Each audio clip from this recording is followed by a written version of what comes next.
Oh, what's that? Oh, I'm so sorry I didn't hear you come in. Welcome, welcome to my house where I live. I'm Moss Scheurkogel, and I imagine you're here for a bit of wine education and a bit of wine tasting, aren't you? Well, please come in. I know that it's a fixed camera and you can't actually move, but let's just pretend. Well, enough of this. Welcome, everybody, to the first live stream that we're going to be doing as a joint venture between Oliver Osoyoos Wine Country and the Vinstitute Wine School. As I explained, this is my house. That is the story that I'm telling, and it's the story I'm going to be sticking to. As the message right now that Oliver Osoyoos Wine Country and Interior Health and the provincial government is giving is that we want people to be staying at home, we want people to be staying safe, and we want people to be, as Destination BC likes to say, exploring BC later.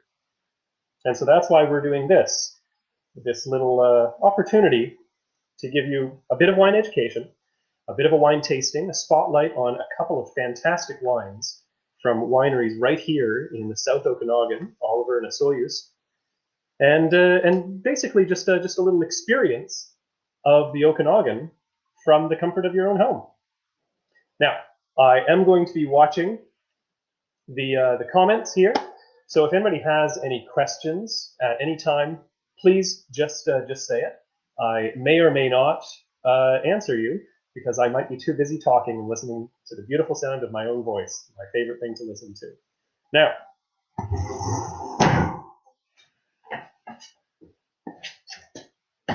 let me introduce you to my whiteboard. I like to write things on it, things about wine, and that's exactly what we're going to be talking about today. We're going to be talking about wine. We're going to be talking about wine in rather broad strokes, since this is going to be the first of our live video tastings, tastings that we intend to do once a month. The next one is scheduled for the 26th of next month. We're going to be covering different topics in the broad world of wine with every tasting. And we're also going to be trying different wines, of course. Today, I have two wines for you here. I have a white and I have a red. And I know the resolution probably isn't very good, so you can't necessarily see what they are. But that just builds the suspense and the surprise for when I do reveal them. But the reason that I have a white and a red is because today I want to go over the fundamentals. I want to go over the fundamental basics of what makes wine the wine that it is, the difference between white wine and the difference between red wine, and hopefully also isolate some things that differentiate the grapes that make these up. Now, I suppose I'll just get right into it right here. Like I said, this is a joint venture between Oliver Osoyoos Wine Country, which is basically a union of 44 different wineries right down here in Oliver and Osoyoos, and that is actually the densest wine in all of British Columbia. 65% of British Columbia's wine grapes come from just the towns of Oliver and Osoyoos. Imagine about a 30-kilometer stretch that's only about 2 or 3 kilometers wide, and 65% of the entire province's grape production is compressed into that area. And this is a province that has more than 400 different wineries. About 87, 88% of the grapes in BC come from the Okanagan Valley in general, but 65% of all BC's grapes come from just that tiniest portion at the bottom, just Oliver and Osoyoos. And that's exactly what we're going to be talking about, Oliver and Osoyoos, in all of these sessions. So I decided that for the very first session, because I didn't really give you any time to prepare for this, and you're coming into this, I'm guessing, probably blind, and you're thinking, well, it's a shame that all I get to do is watch Moss taste wine on camera, and I don't get to taste along with them like we would often do in our Vinstitute classes. Well, I thought that I would pick something that is possible that you might actually have in your cellar right now. And so we thought that we'd start out with some of the big names from Oliver Osoyoos Wine Country. We are going to be doing a white wine, the 2018 Pinot Gris from Tinhorn Creek. Of course, one of the best known wineries in British Columbia, particularly in this area right here. Tinhorn Creek has been around since 1993, was when it was founded. 1994 is when its doors opened, founded by Ken and Sandra Oldfield, amongst others. And this wine right here is a pretty phenomenal example of a delicious, really, really well-crafted white wine from this area. And it also perfectly matches up with their neighbors. Just on the other side of the ravine, Gehringer brothers. Gehringer brothers with even a longer history to them. 1985 was when the Gehringers started up their winery immediately next to the territory that would eventually become Tinhorn Creek's winery. And I have for you here some of their Pinot Noir from 2018. So that is Tinhorn Creek 2018 Pinot Gris and Gehringer Brothers Pinot Noir 2018. So we have a red and a white. We have a red and a white, both from the same vintage, both from the same part of town, the same general area right here on the Golden Mile. And, well, both of them share other similarities as well that we'll get into once we start talking about it. So, if you have in your personal cellar a bit of 2018 Tinhorn Pinot Gris, you might want to crack it out right now. You might want to taste along with me. And if you don't have a bottle of 2018 Pinot Gris in your cellar from Tinhorn Creek, you might want to look into getting some. The nice thing about most of the wineries in British Columbia right now is that we're offering some fantastic deals in terms of shipping. And I'm not going to spend too much time here trying to promote and do sales and marketing and all that. But I do want to point out that Tinhorn Creek is currently offering free shipping on any order of 6 bottles or more. And that this bottle of Pinot Gris is only $19.99, right? It's just a fraction under $20. And you can get the wine delivered straight to you in a matter of a couple of days. If you live in sort of metropolitan British Columbia, if you're in the Lower Mainland, or even out on the island in Victoria area, you can get these wines in a day or two. It's pretty incredible how fast the service is going right now. But if you have it with you right now, crack it out, because we are about to open the Tinhorn Creek 2018 Pinot Gris. And now you just have to watch me drink one. Satisfying. Now, since this is wine school, this isn't just wine play, I'm going to be going over some of the basics of how to appreciate wine, as well as just how the wine is made, which we'll talk about in a moment. The first thing that you ever do when you pour yourself a glass of wine is you look at it. And that sounds very, very basic, doesn't it? But it's a step that people frequently overlook. You see what I did there? Pun. But the visual appearance of a wine can actually teach you quite a bit before you ever learned anything else about it. You can go into a wine completely blind, that is hypothetically, not literally, or else you can't look at it if you're actually blind, and I'm sorry. But if you go into a wine without knowing anything else, you can learn quite a bit just from its appearance. Now, the unfortunate thing, based on this live stream right here, is that if I hold the wine up like this, it's actually a very bad representation of the way that the wine is actually colored, because what you're seeing is my lovely barrel stave wall in the background casting its brown through this glass, when in reality what you want to do whenever you're looking at a wine is you want to take your napkin. If you're at a restaurant, you want to take your placemat. If you are at maybe a tasting bar or a public tasting, tasting notes, or your copy of H.G. Wells's The Outline of History, and you want to open that up so that it's white, and then you want to take your glass and you want to hold it so that you have the white in the background. And of course, this is going to be terrible, terrible video transfer in my tiny little webcam here, but having the white in the background is going to give you a much better impression. So what I usually do is I tilt the glass and I look down on it where I have the light coming down, and that's going to tell me whether it has deeper pigment or whether it's very light and very clean. This wine right here, shouldn't have closed my book so soon. This wine right here, I just spilled a little bit of a Tinhorn Creek Pinot Gris on my copy of H.G. Wells's The History of Everything. That's fine. My wife will forgive me. This wine has a little bit of pigment. It's not perfectly crystal clear. And white wine often can be crystal clear. And so when you see a little bit of pigment, you know that maybe something has happened to increase the density of pigment.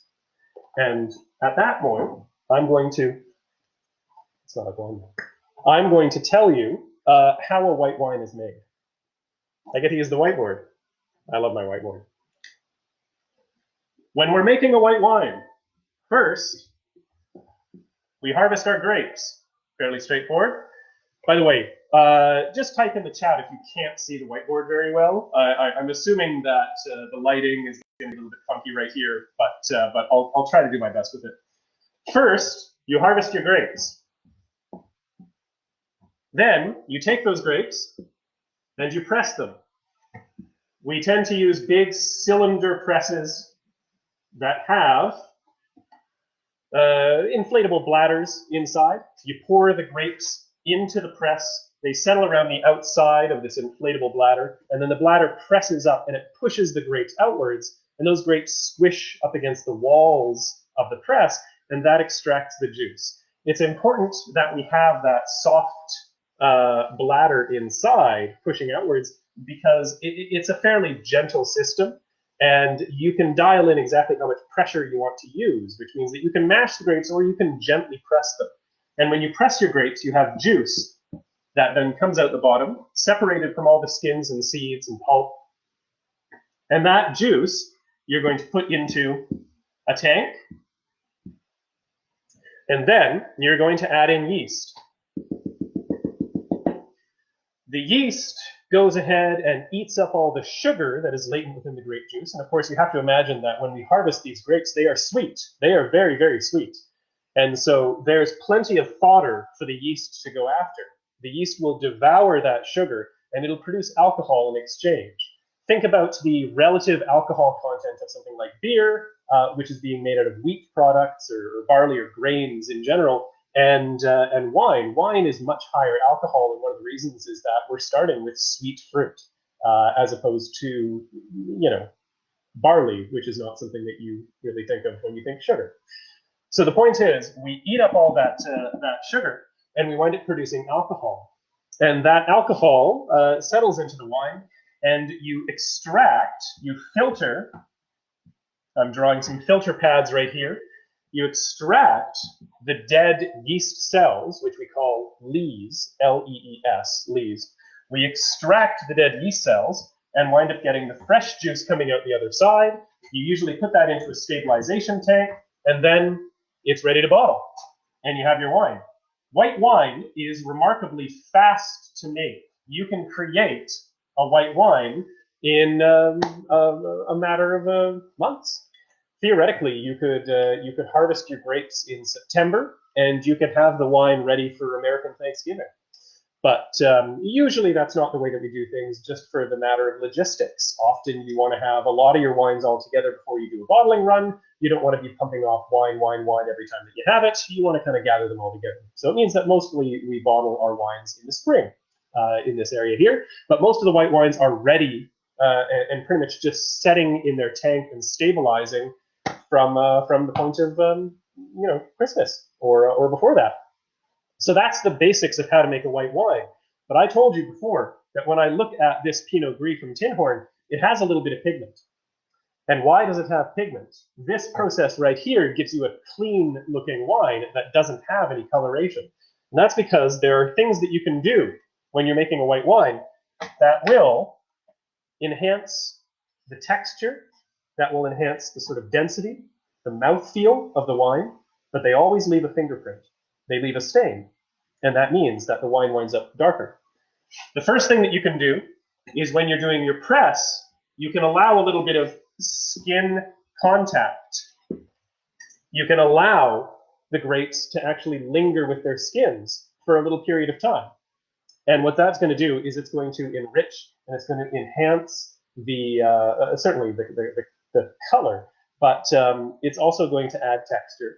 And when we're talking chemistry, it's also going to raise the pH of the wine, which is going to mitigate the impression of acid. The wine is going to seem rounder. It's going to seem less acidic if you allow it longer skin contact.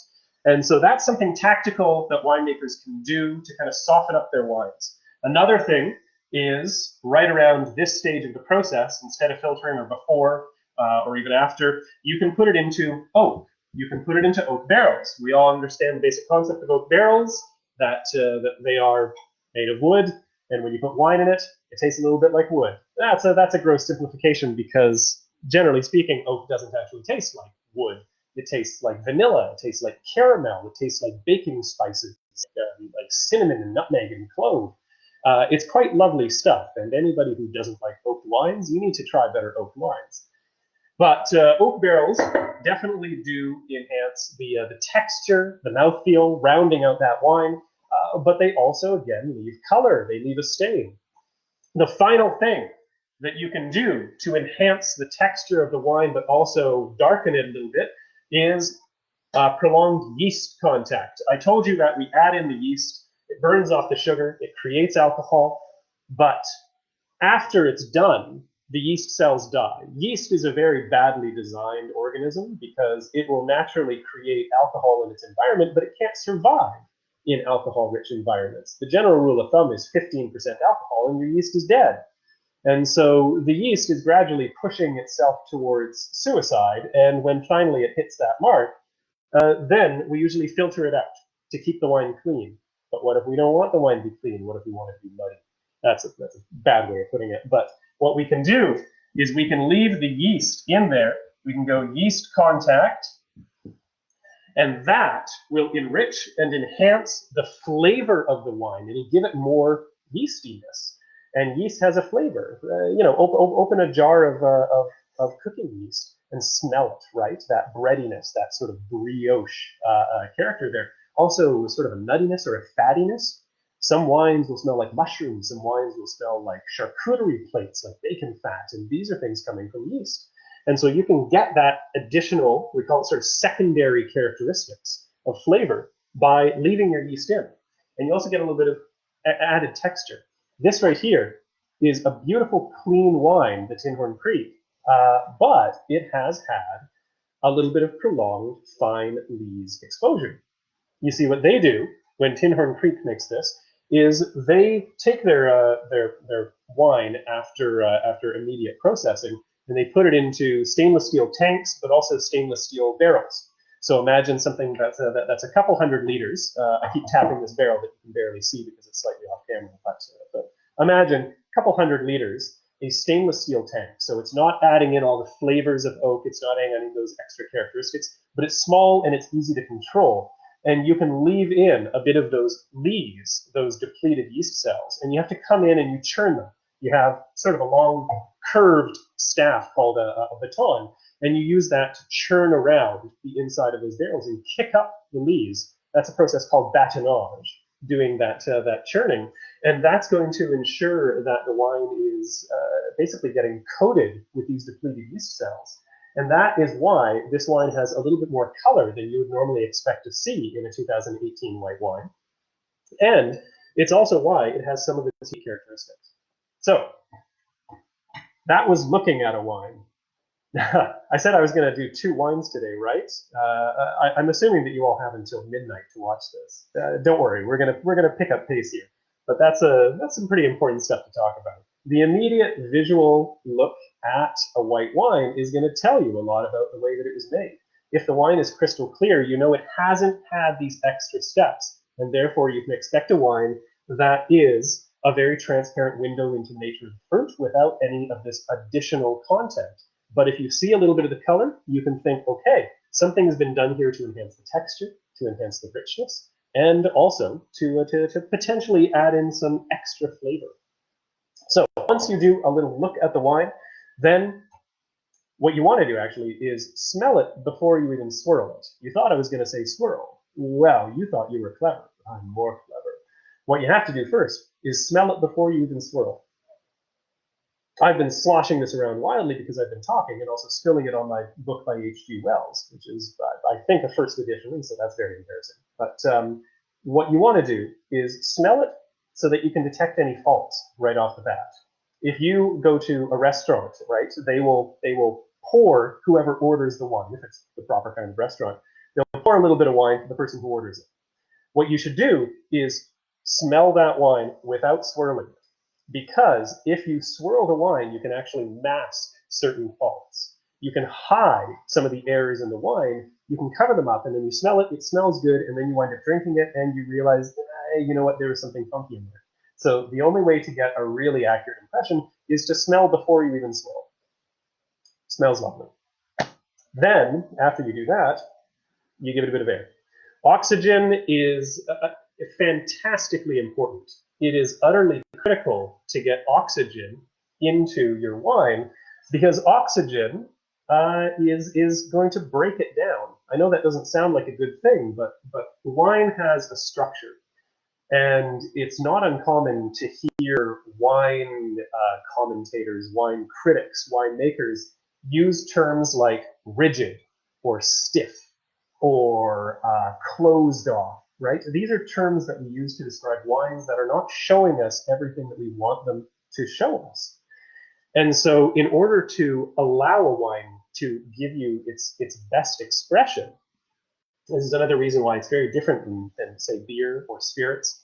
For beer, you open it and you drink it, and that's good, right? Some people will say you're supposed to drink it warm to get the best flavor. Some people don't care. Spirits, they pretty much taste the way that they're going to taste. You can put a little droplet of water in to unlock some of the flavor, but with wine, you need air. You need oxygen. This right here is making this wine taste better and better and better the more that I swirl it. And you just do that nice little easy motion. You don't hold it up at the top because then it sloshes like crazy. So you hold it down, and you can just put it down on a flat surface and just swirl it, move it in a nice even circle. And aerating a wine is going to give you such a tremendous change in the character that I really recommend anytime that you open a wine at home, uncork it, pour a little bit, smell it right away. Then give it a good 60 seconds of swirling. And after that 60 seconds or so, go ahead, take another taste and another smell, and you're going to see just how dramatically different it can be. So yeah, see, what I'm telling you is, see? Do you see how it smells? Well, seeing is literally all you can do. You can't smell, unless you do have one of these bottles at home and you're following along with me, in which case, smell. Do you smell how much better it smells now? So this wine right here, as I already said, is Pinot Gris. And Pinot Gris is, it is a common white wine. And I don't mean that in a derogatory sense. It is common for a reason. It's because it's good. It is the most planted white wine grape in British Columbia. There's about 1,000 acres of it or so in British Columbia, and so it's the #1 white, and it's right up there in the top 3. I think it's #2 overall between whites and reds, second only to Merlot, which is the #1 planted grape, obviously the #1 red.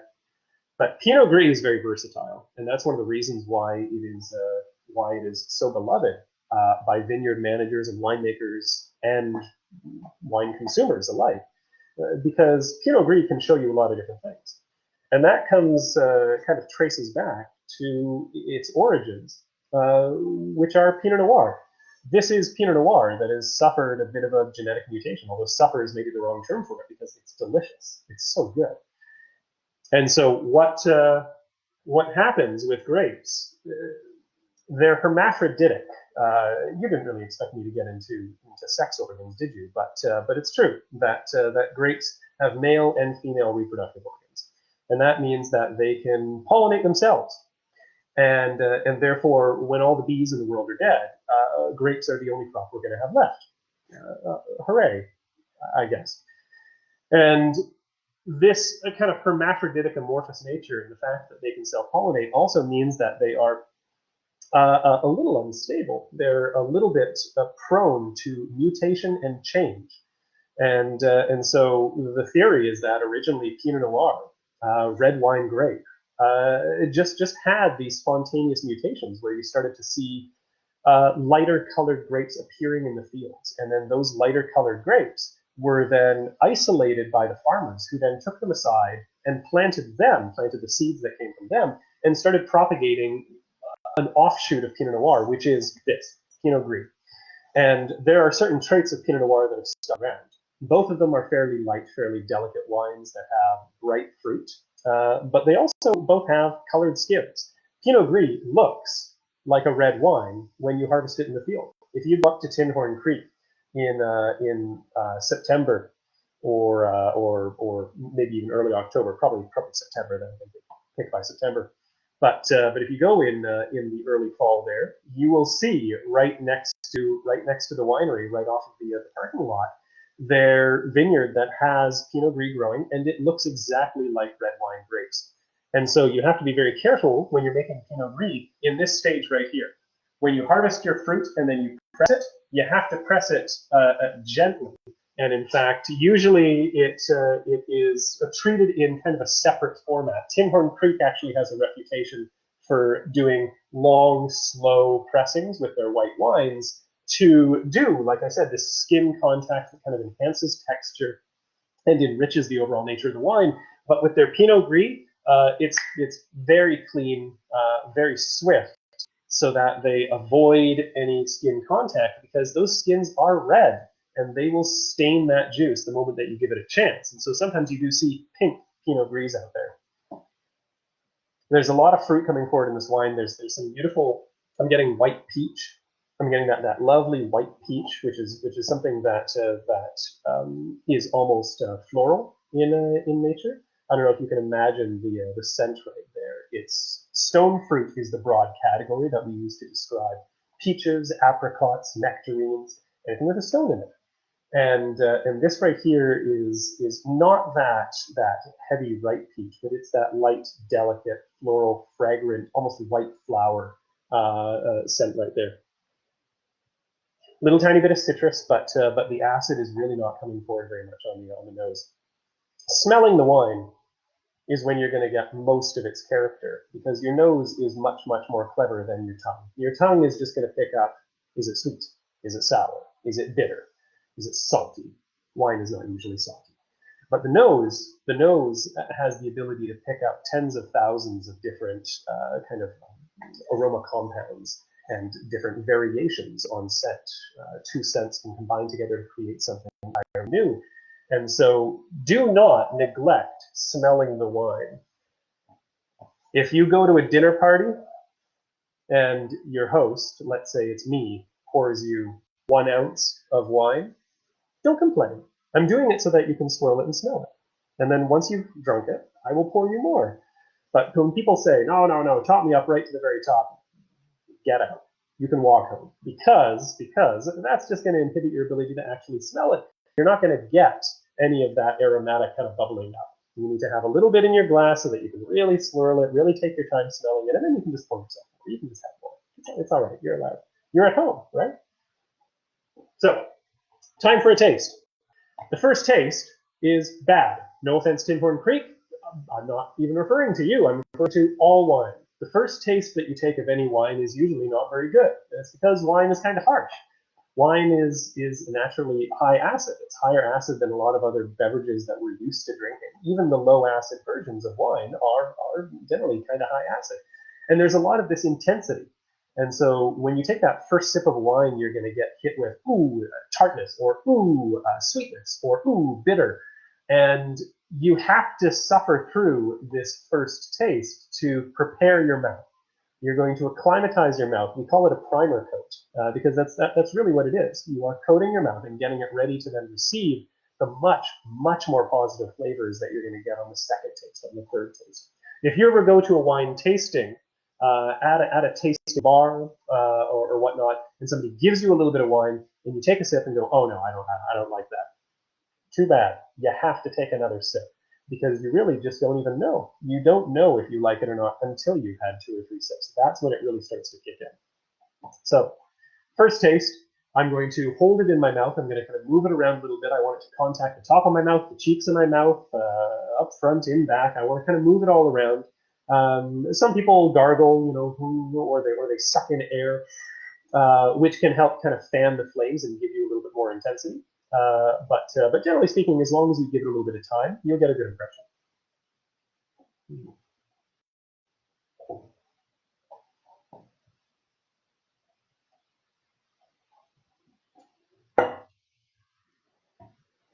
this is a good one. All that stuff about how the first taste of wine tastes bad, it's not even true. This tastes great. This tastes really good on the first taste. But after you've had that first taste, really the most important things that you can tell are how sweet it is, how tart it is, and this wine has a little tiny bit of sweetness to it. It's just a hint. It's still considered dry, but we measure it in how many grams of sugar per liter, and this is around 5 grams of sugar in a liter of juice. And that is an extremely small amount. A liter of juice is more than 1 bottle. This is 750 mils, and a sugar cube is 4 grams. So to say that this has 5 grams of sugar in an entire liter of juice means that you can drink an entire bottle of this, and it's an incredibly small amount of sugar. Sometimes people get stressed about how much sugar is in wine, but in a relative sense, it's almost nothing. Even the sweetest wines have very little sugar compared to a Starbucks latte is kind of the go-to example that we always use, or Jack Daniels and Coke. So now that I've had my first taste, it's kind of lingering in there. Actually, fantastic finish on this wine. When I say finish, I mean the aftertaste, the linger. I mean, I didn't taste this just a second ago. It was a couple of minutes, it seems. I do like talking. And I can still taste the flavor of the wine in my mouth, which is fantastic. That is something that makes for a really good food pairing wine. When you can take a sip of wine and have it stick to your mouth, that means that then you can take a bite of food and you can kind of mingle those flavors. When a wine is sort of in and out and it fades off your palate, it makes it very easy to drink. You can just kind of drink. But it makes it hard to pair with food. And so this is a really good example of a good food pairing wine because of that long-lasting finish. So now I'm going to give it another swirl, because we're not done with this, because I let it sit for a minute, which means I need to energize it again by giving more oxygen. I give it another swirl, I give it another smell, and I take another taste.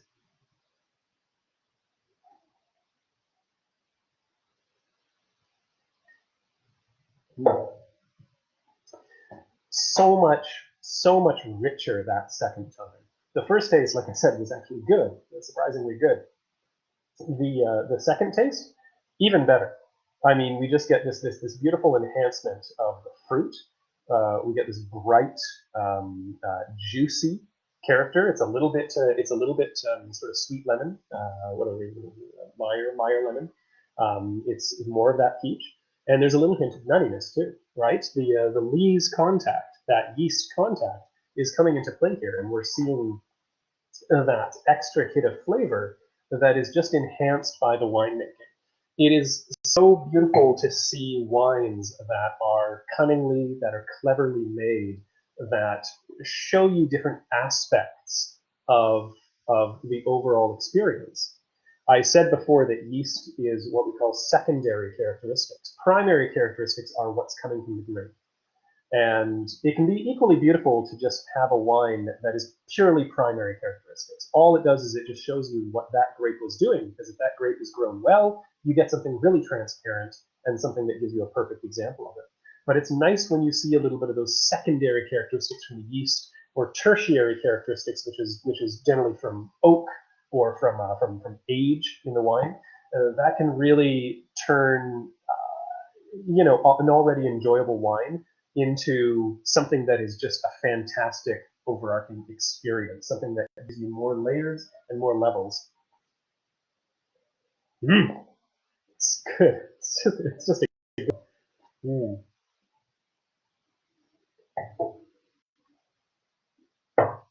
Once again, that costs about $20, and Tinhorn is offering free shipping on all of their wines if you order at least 6 bottles.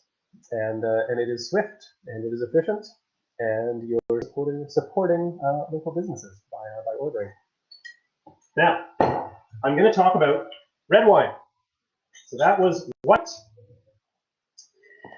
And here we get to the fundamental difference, the real fundamental difference between what makes a wine white and what makes a wine red. And I just see that there's a light on my computer that's blinking, so I'm just going to make sure that nothing explodes. 1 second, right?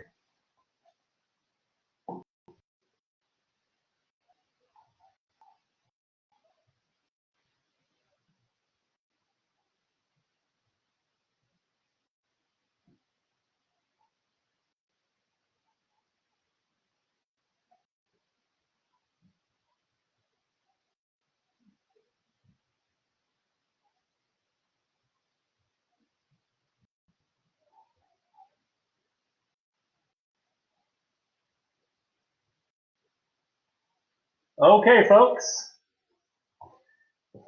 Sorry, thanks for waiting there. I also realized that my chat window was not scrolling, and so I wasn't seeing all the comments. And thank you everybody for making so many comments, for chatting there in the comments section. As you can see, there are representatives from Oliver Osoyoos Wine Country who are helpfully answering your questions, and so I appreciate that. Somebody asked early on, what's the best type of glass for tasting with? And this right here is a very generic glass that is pretty well suited for both white and red wines. It is said that white wines can benefit from being in a slimmer glass that concentrates the nose, and that red wines tend to want to be a bit more open, their glasses, so that they allow more oxygen to get in and help break down the tannins within them. But a regular shaped wine glass like this typically is pretty good. You see all these different variations of shapes, like the big fish bowls or the really narrow flutes. And honestly, you're going to get a pretty good taste just from something that looks like this. Now, the thickness of the glass does matter quite a bit. If I was tasting wine out of my beautiful Dungeons and Dragons 20-sided dice cup right here, it would taste very, very neutral. We wouldn't be tasting very much at all. And in fact, we've done classes where we do tricks where we take a wine and we pour it into a double-wall water glass, like you would have at a restaurant, and you try to smell it, and you just don't get any smell. And so it does matter if you are tasting out of a heavy, thick clay mug as opposed to thin crystal or glass. You are going to get much better aromatics and generally a much better experience out of something like this. Somebody asked what vintage the Pinot Noir is. Both of them, the Pinot Gris and the Pinot Noir, both of them are from 2018. And we are going to talk now about the Pinot Noir. So like I said, this is from Gehringer Brothers, and Gehringer Brothers opened their doors in 1985 to celebrate my first birthday. And they didn't know it at the time. They didn't know who I was, but I appreciate it nevertheless. Walter Gehringer and Gordon. That was embarrassing. Walter and Gordon, both of them, starting in the 1970s, went over to Germany and studied winemaking and viticulture, and came back here and founded their winery. And so they have the distinction of being one of the oldest wineries in this area. And because they've been at it for so long, they have old vines. They have 20 plus years on their vineyard, and so you can get some really incredibly beautiful wines. Their Auxerrois, absolutely fantastic, and all of that that sort of time and experience has given them a lot of insight into how to make some wines that really best emphasize the nature of the grapes. That's a pretty important thing when you're dealing with Pinot Noir, because Pinot is what a lot of winemakers call the heartbreak grape. It's very sensitive, it's very delicate, and the slightest sort of failure on the behalf of the vineyard or the winemaking can just turn it into an absolute disaster. It is fragile, is a good way of putting it, and a lot of that comes down to growing conditions. I'm not going to get into too much detail this week about terroir. I'm planning to talk about that in my next podcast. So in a week or two, check out the next Uncork the Sun podcast, where I'm going to talk about the environment and the environmental conditions that affect the growth of a wine. But Pinot Noir, just to go brief, Pinot Noir grows best in conditions that are not too hot and not too cold. If it gets too hot, then wines with sort of overabundant alcohol that really kind of throws the balance off. It winds up a bit too harsh. You need to oak it more heavily, and the whole thing winds up kind of going out of skew. And if it's too cold, the vines just don't last very well through the winter, and a lot of them will die off. So you need that moderate range, and so that brings us to the idea of the Golden Mile, where we are kind of on the west side of the highway between Oliver and Osoyoos. There are all these different little regions and sort of distinct intersections along the South Okanagan where we separate different types of soil and different types of heat. Over here on the west side, where Tinhorn Creek and where Gehringer brothers are, on the west side we get morning sunlight, and that's kind of a kinder, gentler sunlight than the very hot afternoon sunlight. As the sun passes overhead, it's shining down on the east side of the valley, and it's putting much more scathing heat down on that side, so you wind up with much more ripeness. Over on this side, we get a bit more of a delicate balance. Now, I said that there were some similarities between the Pinot Noir and the Pinot Gris, and one of them happens to be where the grapes are sourced. Tinhorn Creek right here sources their grapes, like I already mentioned, from their vineyard, the Tinhorn Creek vineyard, and sorry, I'm reading my little notes right here. The rest are from the Diamondback vineyard, which is over on the Black Bench. So they have multiple vineyards that they combine together to create this wine. They're taking from the west side, also taking a little bit from the east side. And the Gehringers do the exact same thing. They have primarily their fruit coming from Gehringer Brothers Winery, which is right here on the west side, but they also get a little bit from Incomeat Vineyards, managed by Sam Baptiste, that is over on the east side. Beautiful, beautiful Pinot Noir coming from the site right there. But Walter Gehringer, who I chatted with earlier today about this wine, says that he really, really likes the growing conditions here on the west side because it gives you a delicate, clean wine with very fresh, very bright fruit characteristics. Whereas on the east side, you get a heavier wine with more texture, higher alcohol content, and both Tinhorn and Gehringer find it beneficial to take the clean, crisp elements of the fruit that they can get here from the slightly cooler west side. We're still talking hot in BC terms, but slightly cooler in relative scale, and then mixing it with a little bit of that hotter, juicier, riper fruit from the east side. So let's crack this open. Screw caps, by the way. Screw caps are great. I'm still smelling that Tinhorn Creek wine. It's really good. Screw caps are fantastic. You'll notice that both of the wines that I'm tasting today are in screw cap. It means that I don't need to stand here fiddling with the corkscrew while I'm tasting, but more than just convenience, a screw cap provides an excellent seal. Screw caps are not prone to cork taint, which is a problem with natural cork. And there's just a lot less risk of inadvertent some excess air transfer. When you're dealing with cork, there's always the chance that it's going to split, it's going to accidentally open up, and you're going to wind up getting too much air coming in and really spoiling the wine. But you wind up having the screw cap that instead keeps it very, very safe. Somebody just asked in the comments right here, when you blend grapes in a wine, do you always have to take from the same characteristics, delicate with delicate, heavier with heavier? And the answer is not at all. A lot of the ways that that wines are made is through mixing different elements that are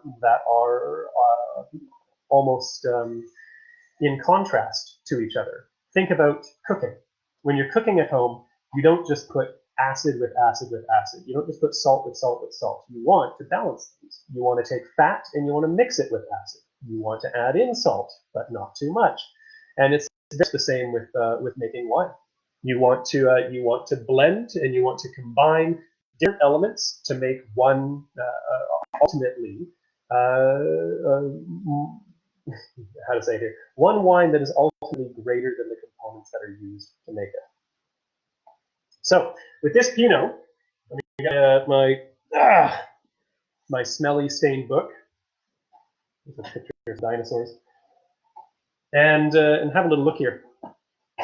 So this is a beautifully light wine, and I'm sure that there's no way that I can give you a good look at this right here on camera, unfortunately.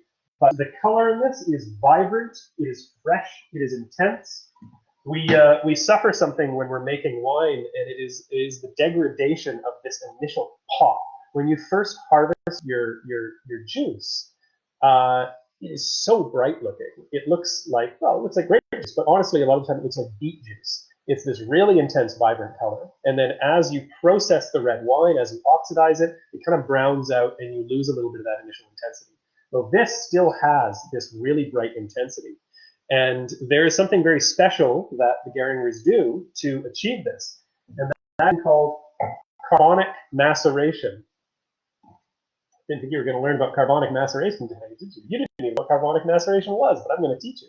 So to make red wine, the basic steps are you make a white wine with all of the additions. To make a white wine, you, of course, take the grapes, you press the juice away, and then you take that clean juice, you add in the yeast, you filter out the yeast, put it into a bottle, it's done, right? Quick. Red wine is slow.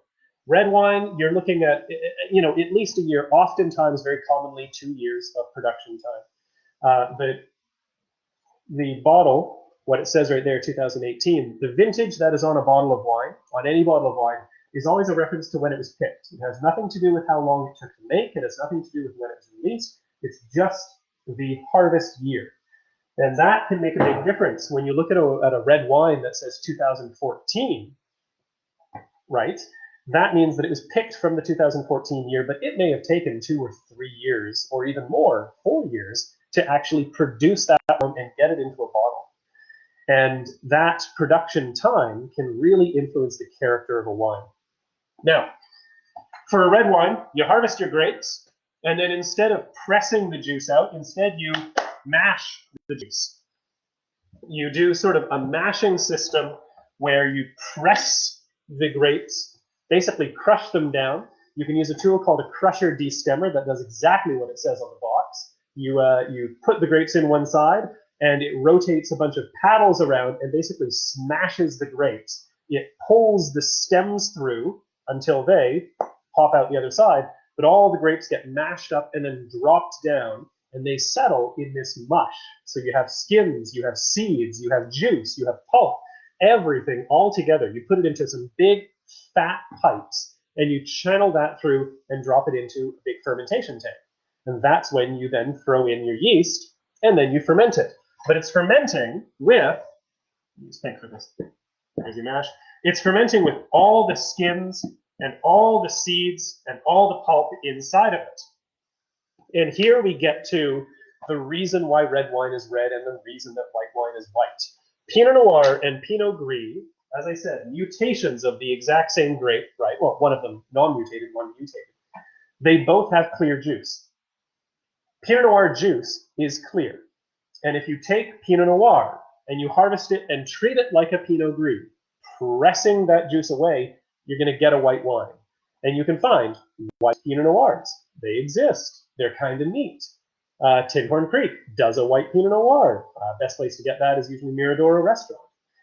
And you can see these fantastic examples of the flavor of the Pinot Noir coming through, but in a much more delicate fashion. Typically, what we see, though, is a red wine. And to make it literally red, you have to suck that color out of the skins. All the pigment in grapes is held inside the skins.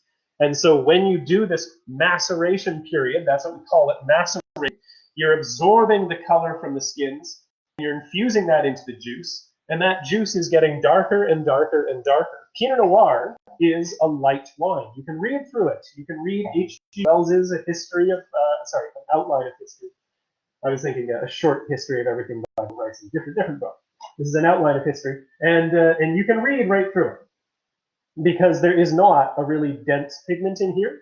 That's because it has not been exposed to a huge amount of time on the skins. When you look at something like a Merlot or then a Cab Sauv or a Saw or a Petit Verdot, you get darker, heavier colors, and you can't read through them anymore. They wind up totally opaque. And that's because of a longer maceration time where they've absorbed more of this color. But you're also absorbing something else. Tannin. You're getting tannin in your wine. Tannin is the thing that makes red wine taste like red wine. And it's the reason why some white wine drinkers don't like red wine. And it's the reason why some red wine drinkers why some red wine drinkers don't drink white wine, because they want the tannin. Tannin is the exact same thing that you get from oversteeped tea or really heavily brewed coffee. It has this drying sensation. Imagine an oversteeped cup of tea, no milk, no sugar, no lemon. I see Marisa in the chat there. She's British. She knows, you put lemon to add acid to cut the tannin. But if you don't do this, you just get a pure, intense wash of tannin that dries out your mouth and leaves you sort of gummy, right? It's that sort of that sticky sensation in your mouth. And that is the same thing that you get in red wines that have heavy tannin. The longer that you macerate for, the more tannin. And so you can guess right away, when you look at a red wine, check it, see if you can read through it. Is it totally opaque or is it translucent? If it's translucent, less tannin. It's going to taste a little bit gentler on the tongue. If it's very, very heavy, more tannin, it's going to taste a little bit rougher. You remember when I said earlier in this tasting that sometimes when we're talking about wines, we say that they feel tight, or they feel rigid, or they feel rough. These are terms that we usually are using to describe tannin, heavy tannin that is coming in a little bit to brick wall and kind of cutting off our ability to enjoy the wine. The nice thing is that tannin breaks down with time. It's actually oxygen that does it. I was chatting with somebody just this morning who said that they were doing virtual wine tastings, and they were trying a wine, and on day one, the wine was really, really rough, and she and a bunch of the other class were not really enjoying it. But she said that she tried it again the next day, the day after. They were still tasting it by day 4. This is a big bottle of wine, you don't want to drink too fast. And on day 4, the wine tasted fantastic. She said it tasted best on day 4. And I'm sure a lot of people have noticed this phenomenon, that it tastes better on day 2 or 3 or 4. And it's because oxygen is getting in there, and it is breaking down the tannin, and it is softening the experience of that wine. And so oxygen is really important. It's going to happen over time in the bottle, but it's also going to happen much more immediately when you crack it open and start to let it breathe. That's the whole point of decanting. So I was going to tell you about carbonic maceration, and I thought that I would just drop that down there, let you really think about it, and then talk about totally different things for 8 minutes. But now I'm back. I'm back for carbonic maceration. Carbonic maceration is a different way of making a red wine. Oh, and I missed, one step on the reds. They pretty much always go into oak barrels. That is almost a universal constant. It's rare to see a red wine that has not gone into oak. There's the Moon Cursor Dolcetto does not go into oak. Lovely, lovely wine. No, I think I said that wrong. I think I've got the wrong wine. Never mind. Anyways, point is, generally speaking, red wines go into oak barrels, and that helps kind of intensify and round things out. And that is where most of the production life of red wine stays. Even a Pinot Noir, which is a light wine, is going to oak for some period of time. But this wine right here, the Gehringers, has been treated to carbonic maceration. And what carbonic maceration is, it's a super cool little scientific trick that you can do when making your wine. Instead of crushing all the grapes down into a big mash of juice and then adding in yeast, the yeast inoculation that then creates your fermentation, which then eats off the sugar and it produces alcohol in exchange. And also this is all paired with the maceration, the soaking out of the color, the increase of tannin. Instead of doing that, you can do carbonic maceration where you leave your grapes intact. You take your whole berries, you drop them all into a sealed tank, and then you create basically a vacuum in that tank by pumping in CO2. So you put carbon dioxide into this tank surrounding the grapes, and that blows out all the oxygen. So there's no oxygen inside there. And the CO2 creeps inside the skins of the grapes, and it encourages an internal fermentation. So instead of mashing everything and fermenting an entire vat full of juice, every individual grape ferments itself inside. And it starts to kind of sizzle away. It starts to ferment inside as kind of this reaction to the vacuum and also the CO2 penetrating the skins. And it will do this little fermentation until it's about 2% alcohol. So you can get a 2% alcohol grape, just a grape on its own. And after it hits 2%, usually the grapes split. The berries kind of burst open. And at that, you got your mush full of juice. And at that point, you pretty much add in your yeast, where there's natural yeast that's been carried in. And it carries on through as a regular wine from that point on. But you started off with the carbonic maceration. Now, what do you get from a carbonic maceration? You get a brighter, fresher color, which you can see. I mean, this looks like a wine that's been made with carbonic maceration. It's bright. It's very, very colorful, very, very lovely. But you also get these beautiful enhanced aromatics, more fruit. And you know, I've been spending so much time talking about the color of this that I haven't even smelled. But this is a wine that has this beautiful sort of cherry tone to it. And a lot of brightness of this fruit is coming from this carbonic maceration, really, really encouraging the brightness and the intensity as well. Can you tell whenever I look at my card? I've written all my notes right here. Maceration. Sometimes I need to remind myself. You also tend to get a reduction in the overall acid levels of the wine to make it a little bit more gentle, and you also wind up getting lower tannin levels because you're not exposing them to the same level of maceration because you're getting the fermentation started before you need to do that. So the point is, when you do carbonic maceration, you tend to get a gentler, lighter, fresher, and cleaner wine. And this also plays into the idea of the Gehringers liking to grow this here on the west side, where they can see a little more gentle heat, a little more balanced conditions, and overall a really ideal circumstance to grow Pinot Noir in. I just saw a confirmation in the chat window there that I did have it right, Dolcetto.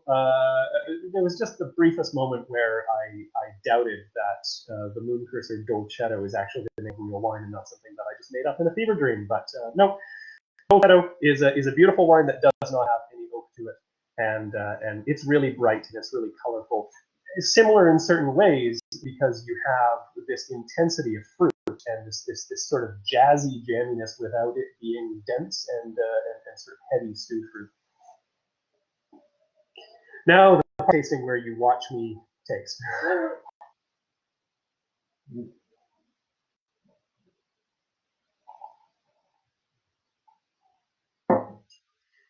Even more of that cherry, that sort of that dark berry, a little kind of hint of blueberry in there as well. Almost a little bit of currant. Like I said, there's a little bit of pepper, a little bit of spice. Currant is a really beautiful tasting note because it combines these elements of spice with the fruitiness. Because currants have this natural sort of fruit spice to them.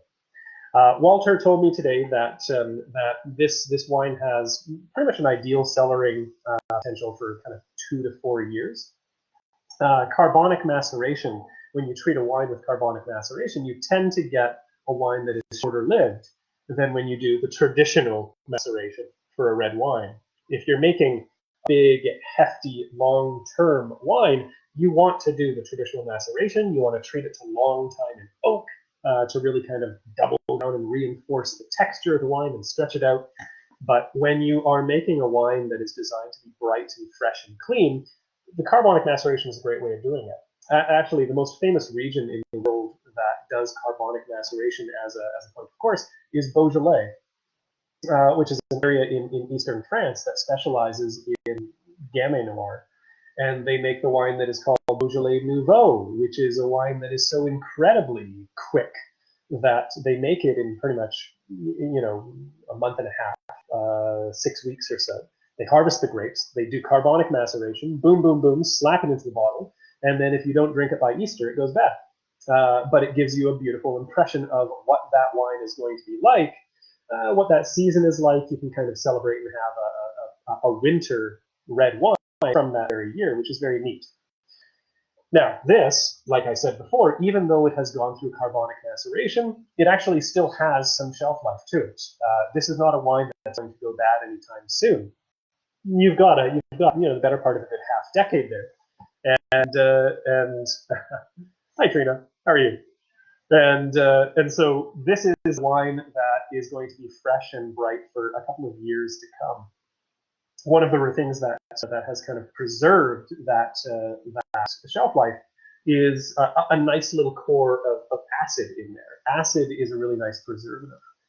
If you want to learn more about preservatives and how to tell if your wine can cellar or not, you should listen to the first episode of my podcast that we just released yesterday. That's called Uncork the Sun with the Vinstitute Wine School, Uncork the Sun, and you can find it on Spotify, on Stitcher, on iTunes.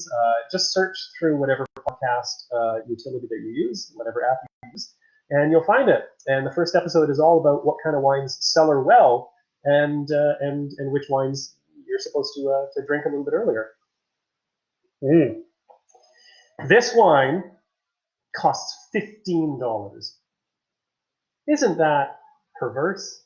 It's ridiculous how inexpensive this is. This is a delicious wine. This is an absolutely fantastic wine from some of the most skilled winemakers. Whoa, doesn't have a cap anymore. Gonna have to drink it. Some of the most skilled winemakers in the Okanagan, with some of the best reputation. Gehringer brothers, they have the reputation of being kind of the kings of platinum, because they have won more platinum medals than any other comparable winery, mostly because of the fact that they're producing these fantastic wines year after year after year, and they got a good start on it more than 30 years ago. But this wine right here, the 2018, this is the Private Reserve Pinot Noir. This costs $15, which is absolutely wild. And I'm sure that you can find it at local liquor stores, but it's always best to order direct from the wineries, because not only will we all get delivery straight to your door in a fast and efficient fashion, but as well, you're directly supporting the BC businesses. Not that the liquor stores don't need support too, but they have other stock to work for them. We only have this. Now, Gehringer Brothers also is offering a 10% discount on any order of 12 bottles, which is a fantastic deal. If you can imagine taking even more off the top of a $15 bottle of wine in British Columbia, that's pretty much a dream come true. Well, that is more or less what I wanted to talk about here today. I wanted to talk about the basic fundamentals between white wine and red wine, help you all kind of understand why it is that these wines are in the way that they are. And I wanted to use these two wines because they are two different sides of the exact same coin. They are immediate relatives. Only through mutation are they not the same grape to begin with. They're grown right next to each other with a little bit of supplemental fruit taken also from areas right next to each other, the same part. And even in terms of technical specs, these wines are almost identical. I've got the specs written down right here. Like I said, we look at residual sugar, and both of these have 4.9 grams of residual sugar per liter. So identical sweetness. They both have almost exactly the same acidity. They have a 5.3 and a 5.8 respectively in total acidity, and they both have almost the same pH, which is a factor that mitigates acid and kind of keeps it from being a little too intense. Oh, did I see Mike and Honey Dicky reference there in the comments? Hi, Mike and Dicky. I hope that you're watching too, and Bruce. But what do we have here in terms of pH? 3.65 for the Gehringer brothers, 3.55 for Tinhorn Creek. All I'm trying to say is that these are wines that have incredibly similar technical specs, and yet you try them and they taste entirely different. And that's really the takeaway, that you can have grapes that are almost genetically identical, that are grown in the same part, not just of the world, but in the valley, the same part of town. And they can have, on paper, the exact same specifications. And yet they are different, and they are unique, and they are each special in very different ways. And that is part of the beauty of wine. The fact that wine cannot be quantified by numbers and geography. When I took WSET, I drew a lot of maps. We studied a lot of maps. And geography is very important, but it's more important to actually taste and try wines from specific producers to understand exactly what you like. Because you can have two people making the exact same wine, and one of them is your favorite, and one of them is not your favorite.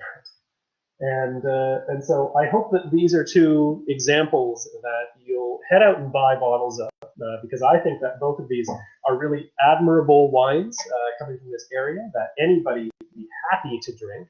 Not only beautiful, but completely inoffensive.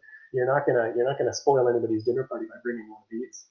And both of them are available just the click of a mouse. You can tab out of here and go directly to Gehringer Brothers, their website, or Tinhorn Creek, their website. You can order this wine and you can have it before the weekend for your, well, it's not like you're having these social gatherings because there's a global pandemic and we're all stuck at home.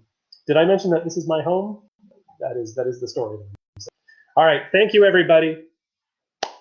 If there's any last questions, you know what? You can feel free to email me. My email address is moss@vinstitute.ca.